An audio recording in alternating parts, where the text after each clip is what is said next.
हाँ जी, welcome to online classes. बेटा आपका एक बार फिर से स्वागत है। बात कर रहे थे प्रीपोजिशन की, और प्रीपोजिशन में हम कल आपको इनका प्रयोग जो था वो क्लियर करा दिया। आज हम आपसे इनटू के बारे में चर्चा करेंगे। तो आप हेडिंग लगाओ नंबर 2 डाल के, use of into, use of into. देखो बेटाओ, कोई वस्तु है और वह वस्तु अंदर से बाहर की ओर, यानी वह वस्तु अंदर से बाहर की ओर गति कर रही है, तो उस गति को दर्शाने के लिए उसके एक्शन ऑफ मूवमेंट, यानी जो क्रियाविधि करने में क्या गतिविधि हो रही है उसको दर्शाने के लिए इनटू का प्रयोग किया जाता है। उसको दर्शाने के लिए इनटू का प्रयोग किया जाता है। तो देखो बेटा, इसमें यदि बाहर से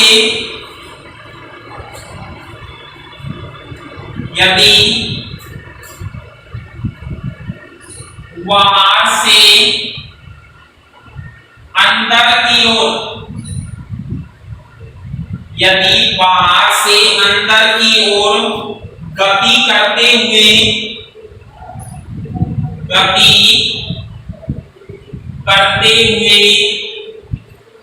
यदि बाहर से अंदर की ओर गति करते हुए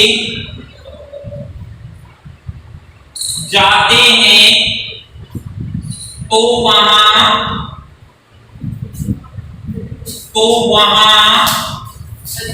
इनटू का यूज किया जाता है। तो वहां इनटू का यूज किया जाता है। यानी यदि बाहर से अंदर की ओर गति करते हुए, यानी कोई व्यक्ति बाहर है वो अंदर की ओर गति करते हुए आ रहा है, मूवमेंट हो रही है, तो वहां इनटू का यूज किया जाता है। एग्जांपल देखो बताओ। एग्जांपल में नंबर फर्स्ट, राम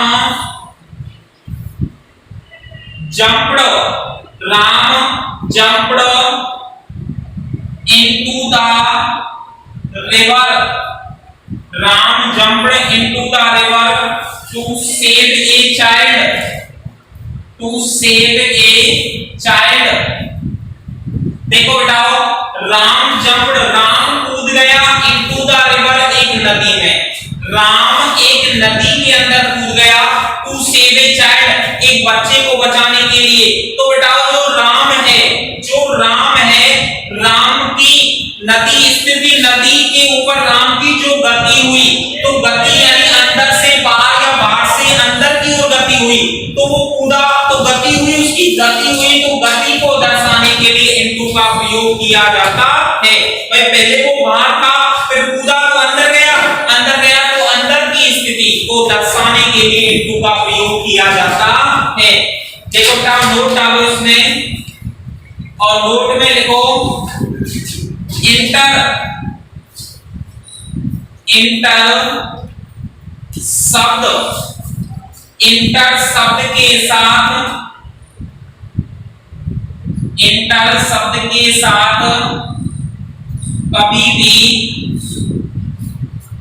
शब्द के साथ कभी भी इनटू का यूज नहीं होता है। इनटू का यूज नहीं होता है। देखो बेटा, इंटर शब्द आ जाए, इंटर शब्द के साथ कभी भी हम किसका प्रयोग नहीं करते, इनटू का प्रयोग नहीं करते हैं। ध्यान रखना, ये नोट में विशेष ध्यान रखना। प्रवेश शब्द, इंटर शब्द आ जाए, उसमें कभी भी हम इनटू का प्रयोग नहीं करते हैं। देखो एग्जांपल में देखो, सी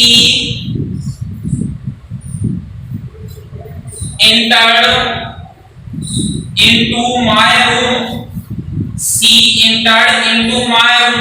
या देखो entered शब्द आ गया तो इसके साथ into का प्रयोग हुआ है, तो ये सेंटेंस क्या हो गया अपना, गलत हो गया। ये सेंटेंस क्या, बाइक गलत है, यानी ये सीधा सीधा लग जाएगा सी एंटर्ड माय रूम, इनटू नहीं लगेगा, ध्यान रखना ये इसकी पोजीशन जो है वो राइट है, इस तरीके से नहीं लगेगा, यानी सी एंटर्ड इनटू माय रूम ये कभी भी इस तरीके से क्या नहीं होगा, प्रयोग नहीं होगा, ध्यान रखना, यानी इसके साथ कभी भी यानी इनटू के साथ एंटर का प्रयोग नहीं किया जाएगा, इसके साथ डायरेक्ट यानी वर्ब की फॉर्म का प्रयोग किया जाएगा, जो नीचे सेंटेंस लिखा हुआ है सी एंटर्ड माय रूम, ये इसकी क्या है, राइट पोजीशन है।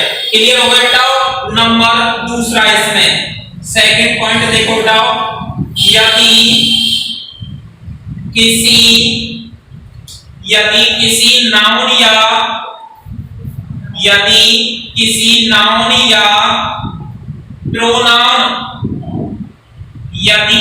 नाउन या प्रोनाउन संज्ञा और सर्वनाम, यदि किसी नाउन या प्रोनाउन का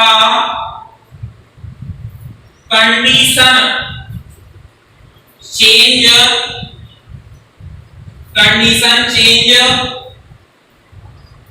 होती हो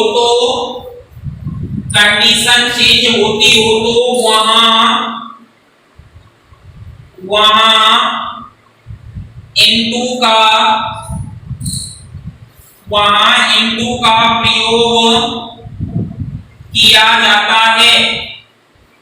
वहां इनटू का प्रयोग किया जाता है, ये कह रहा है कि जब नाउन और प्रोनाउन संज्ञा और सर्वनाम के साथ इसकी क्या चेंज हो रही है, स्थिति बदल रही है, यानी कंडीशन चेंज हो रही है, तो वहां इनटू का प्रयोग किया जाता है। चेंज ऑफ कंडीशन यानी change of condition we are use into preposition, जब किसी भी संज्ञा या सर्वनाम की स्थिति बदल रही है तो वहां ध्यान रखना वहां पे इनटू प्रीपोजिशन का प्रयोग किया जाता है। एग्जांपल लिखो बेटाओ, milk is changed into curd.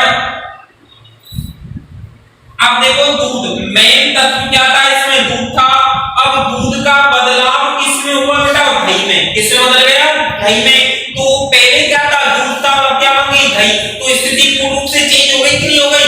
तो ऐसी स्थिति को दर्शाने के लिए किसका प्रयोग किया जाता है, इनटू का प्रयोग किया जाता है।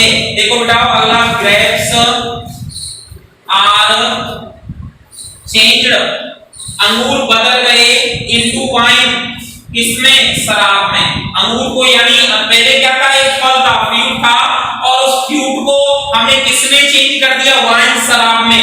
तो उसकी स्थिति बदल गई। क्या बदल गई बेटा, स्थिति बदल गई। जब स्थिति बदल गई तो उसे दर्शाने के लिए इनटू प्रीपोजिशन का प्रयोग किया जाता है। आगे चर्चा करेंगे इसके नियम नंबर 30।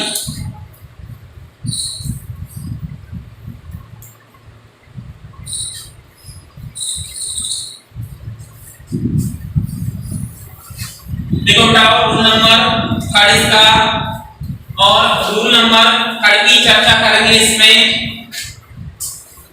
नंबर 3 तीसरा क्या कह रहा है बेटा, देखो सेंटेंस के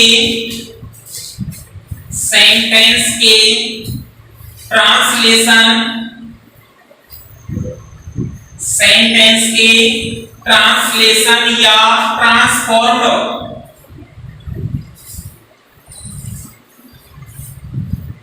सेंटेंस के ट्रांसलेशन या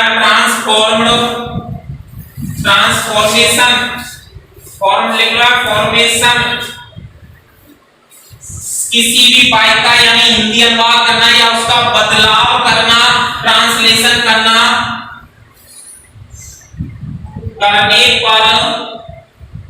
ट्रांसलेशन करने पर into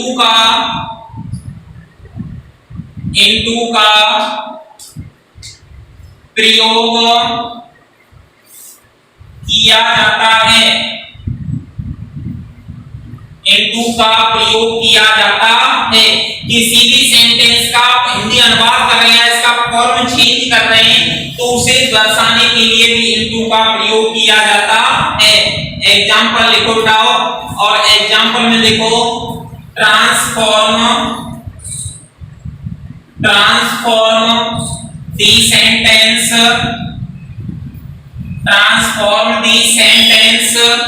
into passive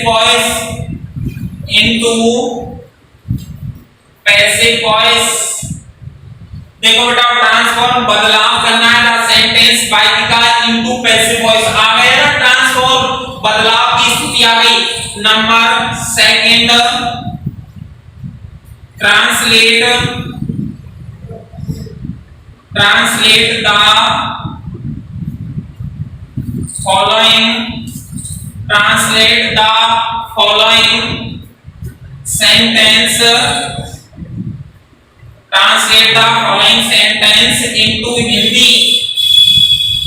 into Hindi. निम्नलिखित वाक्यों का हिंदी में क्या करना है, अनुवाद करना है। तो दोनों स्थितियां जो हैं सेंटेंस के अंतर्गत, दोनों स्थितियां जो हैं उनमें क्या हो गया, बदलाव हो गया, चेंज हो गई दोनों स्थिति।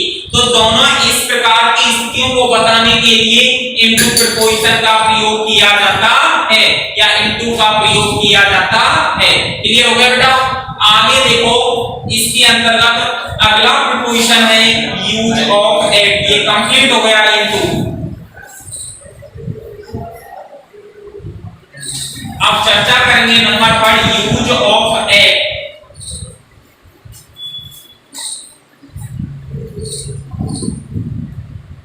जवाब बताओ। अगला प्रीपोजिशन है नंबर तीसरा, यूज ऑफ एट। देखो बेटा, एट का हिंदी अर्थ होता है पर। क्या होता है? पर। किसी वस्तु पर, किसी किनारे पर, किसी स्थान पर, किसी समय पर आदि की स्थिति को दर्शाने के लिए एट प्रीपोजिशन का प्रयोग किया जाता है। आदि की स्थिति को दर्शाने के लिए एट प्रीपोजिशन का प्रयोग किया जाता है। आदि की स्थिति को दर्शाने के लिए देखो बेटाओ, इसके अंतर्गत लिखो आप इसमें इसका प्रयोग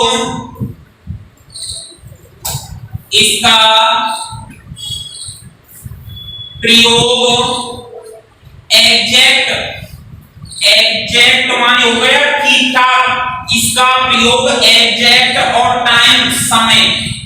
एग्जैक्ट टाइम का हिंदी अर्थ है उचित समय या ठीक ठाक समय। एग्जैक्ट टाइम को दिखाने के लिए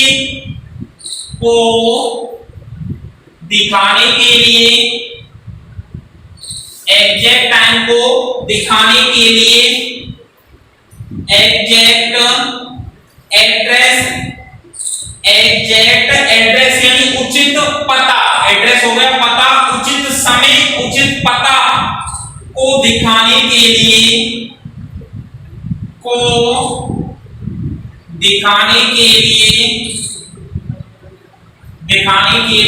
eight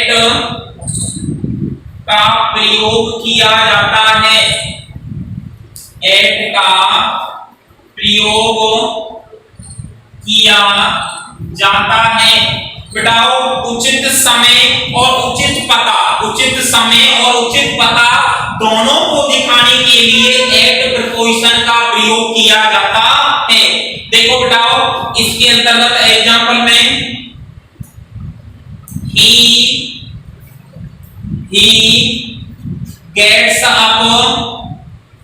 he gets up at 5 o'clock। he gets up, वो बिस्तर छोड़ता है या उठता है at 5 o'clock, लगभग 5 बजे। तो देखो बेटा, उचित समय आ गया ना हमारे पास 5 बजे, तो उचित समय आ गया तो स्थिति किसकी हो गई? एट की। क्या लग जाएगा? एट। दूसरा देखो example number second, he lives at Jaipur. he lives at Jaipur, Rajasthan. देखो बेटा, वह रहता है कहां? जयपुर। उचित क्या आ गया? एड्रेस आ गया। तो उचित लिए यहाँ पे किसका प्रयोग कर दिया हमने, एट का प्रयोग कर दिया। तो उचित समय और उचित पता दोनों को दर्शाने के लिए एट प्रीपोजिशन का प्रयोग किया जाता है। नंबर इसका सेकंड पॉइंट का लो जाओ, सेकंड में लिखो एग्जैक्ट पोजीशन, एग्जैक्ट पोजीशन तथा रेट, रेट का हिंदी अर्थ होता है दर और पेश गति। लिख लो भले दर या मूल्य बोलते हैं और पेश का हो गया गति या कदम। दर एग्जैक्ट पोजीशन उचित स्थिति तथा रेट या पेश दर या गति को दिखाने के लिए दिखाने के लिए एट का यूज किया जाता है, एट का यूज किया जाता है। देखो बेटा उचित स्थिति क्या है पॉइंट, उचित स्थिति तथा उचित दर या गति हो। रेट माने मूल्य होता है, दर भी होता है, पेस माने गति या कदम भी होता है, आदि को दर्शाने के लिए एट का प्रयोग किया जाता है। एग्जांपल देखो बेटा, number first, he is at the first position. First वो प्रथम किस पे, स्थिति पे, पहली स्थिति पे। तो किसका प्रयोग हो गया, एग्जैक्ट स्थिति हो गई, पहली श्रेणी स्थान आ गया कि नहीं आ गया, स्थिति आ गई। तो स्थिति आ गई तो उसे दर्शाने के लिए किसका प्रयोग कर दिया हमने, एट का। नंबर सेकंड देखो बेटा, he bought 5 kg sugar and at RS 50। देखो बेटा ही बॉट उसने खरीदी 5 kg, कितने 5 किलो क्या चीनी, कितने रुपए में, 50 रुपए में। तो उसकी मूल्य आ गया कि नहीं आ गया, रेट आ गया, दर आ गई उसकी। तो दर को दर्शाने के लिए at. Number third, he drives his car at 100 kilometre प्रति आवर। देखो बेटा उसने अपनी गाड़ी को चलाता है 100 किलोमीटर प्रति आवर, तो उसकी गति आ गई कि नहीं आ गई, उसकी पेस आ गई, गति आ गई। तो बेटा तीनों एग्जांपल हो गया आपके उचित स्थिति, उचित दर या उचित यानी आपका मूल्य है, या फिर उचित आपका क्या है, गति है, उसे दर्शाने के लिए एट का प्रयोग किया जाता है। किसका प्रयोग किया जाता है, एट का यूज किया जाता है। आगे देखो बेटा इसका नंबर तीसरा पॉइंट,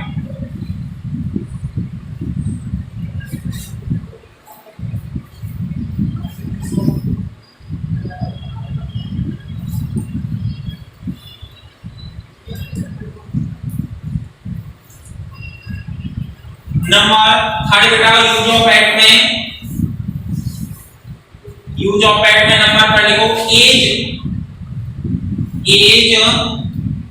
आयु दिखाने के लिए, आयु दिखाने के लिए एट का प्रयोग किया जाता है, किया जाता है। देखो बेटा कोई व्यक्ति है और उस व्यक्ति की आयु यानी एज दिखाने के लिए, आयु दिखाने के लिए एट का प्रयोग किया जाता है। किसका प्रयोग किया जाता है, एट का प्रयोग किया जाता है। किसी भी व्यक्ति की आयु को दर्शाने के लिए, ध्यान रखना एज आ जाए, उसे दर्शाने के लिए एट का प्रयोग किया जाता है। आगे देखो बेटा इसमें example, number first, he was at 10 when he was at 10 when I saw him. When I saw him. He was at 10. वो कितने वर्ष का है? 10 वर्ष का। कब? जब I saw him, मैंने उसे देखा। जब मैंने उसे देखा था, जब वो कितने वर्ष का था बताओ? 10 वर्ष का। तो इसके अंतर्गत उसकी क्या दर्शाई गई है? स्थिति दर्शाई गई है। क्या दर्शाई गई है बताओ? स्थिति, यानी उसकी पोजीशन दर्शाई गई है, स्थिति दर्शाई गई है। तो उसे दर्शाने के लिए एट का प्रयोग हुआ है। नंबर सेकंड, my father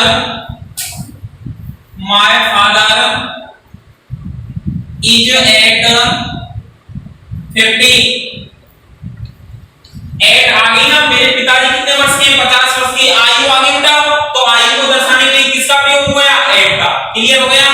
इसके बाद नंबर 4 पॉइंट वो नोट डालो इसमें, और नोट में लिखो बताओ, लेकिन इयर्स ओल्ड, लेकिन इयर्स ओल्ड लिखा होने पर, इयर्स ओल्ड लिखा होने पर, इयर्स ओल्ड लिखा होने पर एट का यूज, एट का यूज नहीं होता है, एट का यूज नहीं होता है। अगर किसी भी सेंटेंस के साथ, किसी भी वाक्य के साथ इयर्स ओल्ड लिखा हुआ आ जाए, क्या आ जाए बताओ? इयर्स ओल्ड लिखा हुआ आ जाए, तो ध्यान रखना एट का प्रयोग नहीं किया जाता है। केवल आयु 50 आ जाए, 10 आ जाए, डायरेक्ट शब्द आए, उनके साथ तो आप एट लगा देंगे। लेकिन एक बात ध्यान रखना, जब इयर्स ओल्ड लिखा हुआ आ रहा है तो उसके साथ एट का प्रयोग नहीं किया जाता है। एग्जांपल देखो, he is at 5 years old, ऐसे आ गया तो ध्यान रखना ये सेंटेंस जो है आपका क्या है? रॉन्ग है। क्या है? रॉन्ग है। राइट कैसे होगा देखो, he is at 5, डायरेक्ट आएगा। क्या आएगा? डायरेक्ट आएगा। या फिर ऐसे he is 5 years old, इस तरीके से आएगा। ध्यान रखना ये दोनों आपके राइट हैं, और ये जो ऊपर वाला सेंटेंस है ये क्या है? रॉन्ग है। कभी भी आपका यानी इसके साथ इयर्स ओल्ड शब्द आ जाए लगा हुआ, तो इयर्स ओल्ड के साथ ध्यान रखना, इयर्स ओल्ड आ जाए तो इयर्स ओल्ड के साथ ध्यान रखना, ये कभी भी इसके साथ एट का प्रयोग नहीं किया जाएगा। और अगर हमारे सेंटेंस के अंतर्गत डायरेक्ट पूछ रहा है आयु, तो डायरेक्ट आयु पूछने के लिए एट का प्रयोग किया जाएगा। अगला नंबर 4 पॉइंट डालो उठाओ,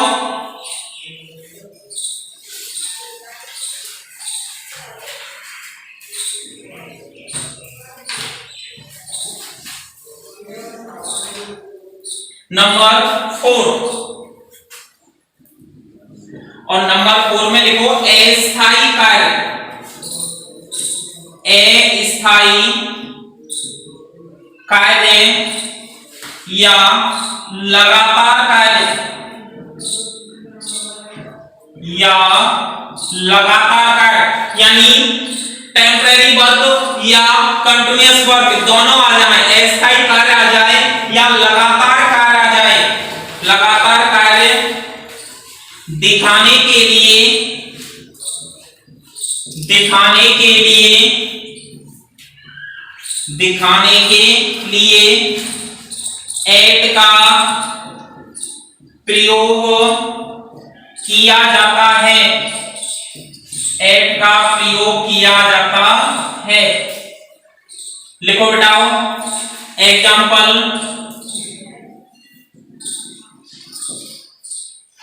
she is cooking, she is cooking now, sentence आ गया she is cooking now, लगातार यानी कैसी स्थिति हो गई? Continuous verb. कैसी स्थिति हो गई? कंटिन्यूअस वर्ब हो गई। तो इसका जो आंसर आएगा देखो बेटा, she is at cook now, she is at cook now, she is cooking now तो हो जाएगा she is at cook now. क्या कर रही है इस समय वो खाना पका रही है, कुकिंग कर रही है। नंबर सेकंड एग्जांपल देखो बेटाओ, आई एम प्लेइंग नाउ, मैं क्या कर रहा हूं, इस वक्त खेल रहा हूं भाई। इसके बाद हो जाएगा जैसे क्या कर रहा है तो I am at play now, I am at play now. तो दोनों की स्थिति जो है सेंटेंस के अंतर्गत क्या है, चेंज है। दोनों की स्थिति क्या है, चेंज है। तो इस चेंज वाली अवस्था को दर्शाने के लिए किसका प्रयोग किया गया है, एट प्रीपोजिशन। दोनों के अंतर्गत पहले सेंटेंस में लगातार वर्क हो रहा है, क्या हो रहा है बेटा, वो आईएनजी लग रहा है तो लगातार वर्क हो गया, लगातार कार्य हो रहा है। लेकिन जो सेकंड सेंटेंस आया है उसमें अब की स्थिति की भाई वो अब क्या कर रहा है, इस समय पर क्या कर रहा है, पर आ गया। तो पर का जब प्रयोग हुआ तो एट का यूज हो जाएगा। किसका यूज हो जाएगा, एट का यूज हो जाएगा इसके अंतर्गत। अगला बात करते हैं बेटा इसके अंतर्गत use of on, use of on heading लगा लो। अगला प्रीपोजिशन है आपका नंबर 4 डाल के, use of on. Use of on लिखो। ऑन जो होता है किसी भी वस्तु की, किसी भी यानी संख्या की ऊपर की स्थिति को दर्शाने का कार्य करता है। कौन सी स्थिति को दर्शाता है, ऊपर की स्थिति को दर्शाता है। यह हमेशा पर की स्थिति देता है, किसकी, ऊपर की। ऊपर की स्थिति को दर्शाने के लिए ऑन का प्रयोग किया जाता है। लिखो बेटाओ, इसमें किसी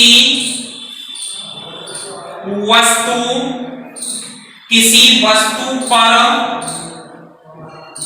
दूसरी वस्तु, किसी वस्तु पर दूसरी वस्तु होने पर तथा आपस में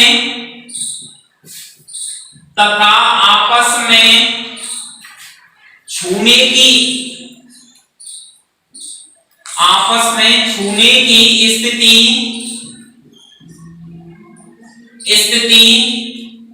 में ऑन का यूज किया जाता है।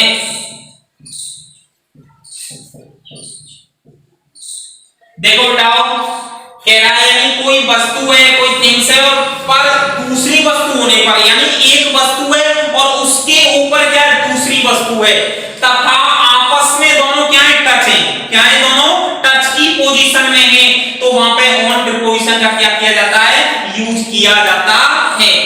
क्लियर हो गया। एग्जांपल देखो बेटाओ, my books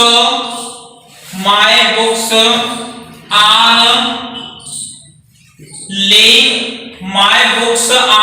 laying on the table. देखो बेटाओ, सबसे पहला आया क्या, पुस्तकें। क्या है, पुस्तकें। और पुस्तक जो है वो किसके ऊपर रखी हुई है, टेबल के ऊपर। तो पुस्तकों ने किसको टच कर रखा है, टेबल को, और टेबल ने किसको टच कर रखा है, जमीन को। तो एक दूसरे से क्या है, एक दूसरे के क्या ऊपर रखी है, टेबल है, टेबल के ऊपर यानी क्या रखी है, बुक्स रखी है। तो एक दूसरे को टचिंग कर रही है और ऊपर की स्थिति होने पर किसका प्रयोग कर दिया हमने, ऑन प्रीपोजिशन का। किसका, ऑन प्रीपोजिशन का। एग्जांपल सेकंड बताओ, व्हेन I reached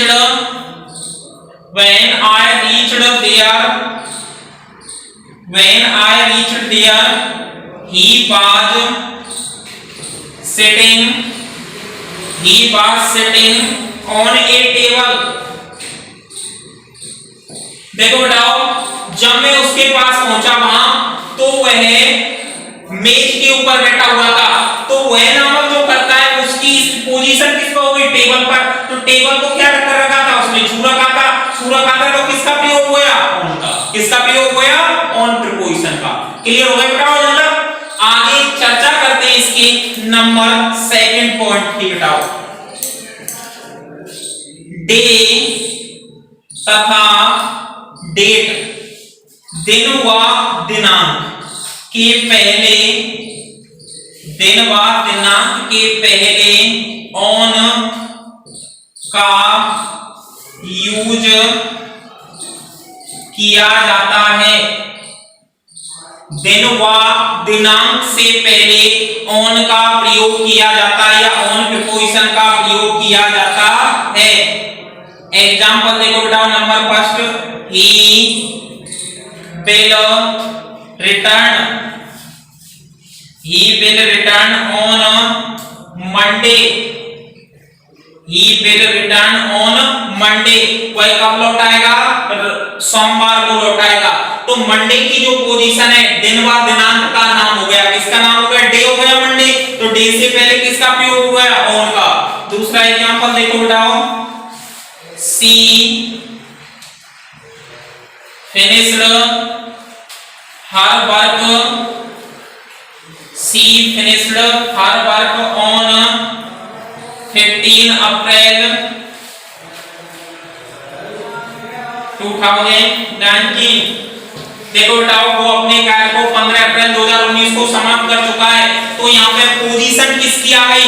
डेट की आ गई। जब डेट की पोजीशन है तो डेट की पोजीशन को दर्शाने के लिए ऑन का क्या किया गया है? यहाँ पे प्रयोग किया गया। किसका प्रयोग किया गया है? ऑन प्रीपोजिशन का प्रयोग किया गया। एक लास्ट देखो बेटा इसका,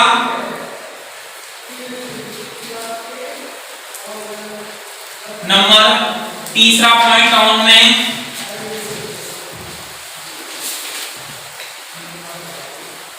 नंबर थर्ड,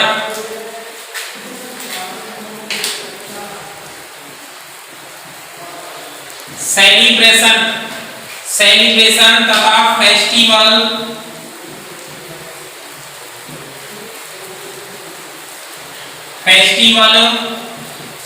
के पहले, सेलिब्रेशन तथा फेस्टिवल के पहले ऑन का प्रयोग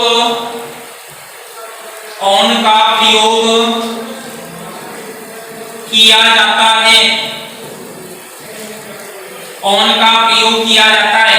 देखो बेटा, सेलिब्रेशन हो गया कोई भी समारोह। क्या हो गया? सेलिब्रेशन माने कोई भी समारोह हो गया, और फेस्टिवल हो गया कोई भी त्योहार। कोई भी समारोह हो, समारोह के अलावा कोई भी त्योहार हो, तो इन दोनों के नाम से पहले किसका प्रयोग किया जाता है? ऑन प्रीपोजिशन का प्रयोग किया जाता है। एग्जाम्पल लिखो बेटाओ, एग्जाम्पल में देखो,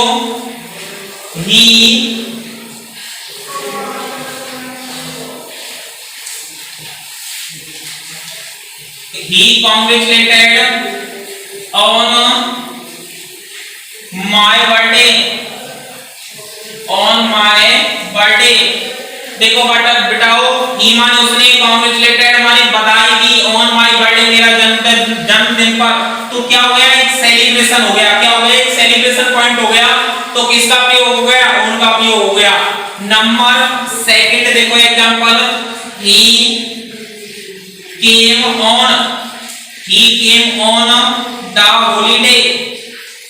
वह यहाँ आया, कब आया? छुट्टियों में। कब आया बेटाओ? छुट्टियों में। तो हॉलीडे यानी फेस्टिवल हो गया, त्योहार हो गया, हॉलीडे पे या होली पर आया, होली के दिनों पर आया। तो ऐसी स्थिति को दर्शाने के लिए ऑन का प्रयोग किया जाता है। एक नोट और है इसमें, नोट को ध्यान रखो, नोट को लिख लो। यदि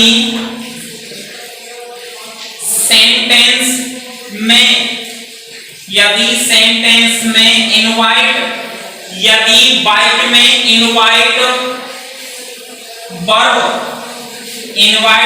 का यूज हो रहा हो तो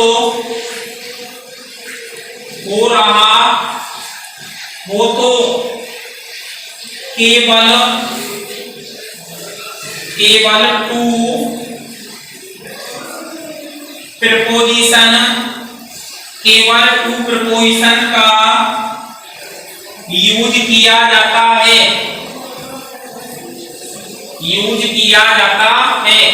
देखो बताओ, यदि किसी भी वाक्य में इनवाइट वर्ब कौन सी है?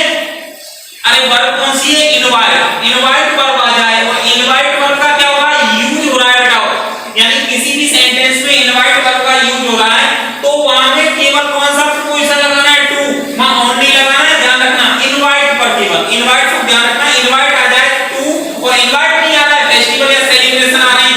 को बुला रहे हैं उसमें इनवाइट शब्द नहीं है तो क्या लगाना है ऑन।